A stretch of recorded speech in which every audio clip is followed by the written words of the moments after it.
मुंबई अहमदाबाद राष्ट्रीय महामार्गावर बुधवारी रात्रीच्या सुमारास भीषण अपघाताची घटना घडली। नालासोपारा फाटा येथे रात्रीच्या सुमारास एक माल वाहतूक कंटेनरचा टायर फुटल्याने त्याचे नियंत्रण सुटले आणि तो कथडा तोडून थेट खाली कोसळला। दुर्दैवाने हा कंटेनर खाली उभ्या असलेल्या 2 चारचाकी वाहनांवर आदळला।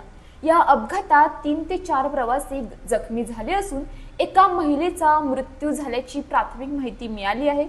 बुधवारी रात्री सुमारे 9:15च्या सुमारास गुजरातहून मुंबईच्या दिशेने जाणारा कंटेनर सोपारा फाट्याजवळ पोहोचला असताना अचानक त्याचा टायर फुटला।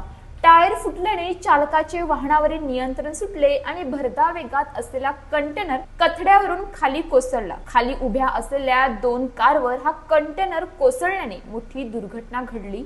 अपघाताची माहिती मिळताच वाहतूक पोलीस व पेल्हार पोलीस घटनास्थळी दाखल झाले। अडकलेल्या प्रवाशांना बाहेर काढून तातडीने जवळच्या रुग्णालयात उपचारासाठी हलवण्यात आले। मुंबई अहमदाबाद महामार्गावर मागील काही वर्षात अवजड वाहनांची वाहतूक मोठ्या प्रमाणात वाढली आहे।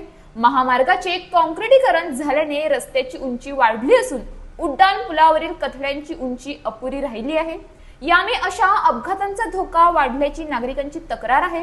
वर्सोवा ते विरार फाटा या दरम्यानच्या उड्डाण पुलावरील सुरक्षांची उंची वाढवण्याची मागणी पुन्हा एकदा जोर धरू लागली आहे। अशाच ताज्या बातम्यांसाठी आमच्या न्यूज पोलीस रिपोर्टर चॅनलला लगेच सबस्क्राइब करा आणि बेल आयकॉन दाबायला विसरू नका।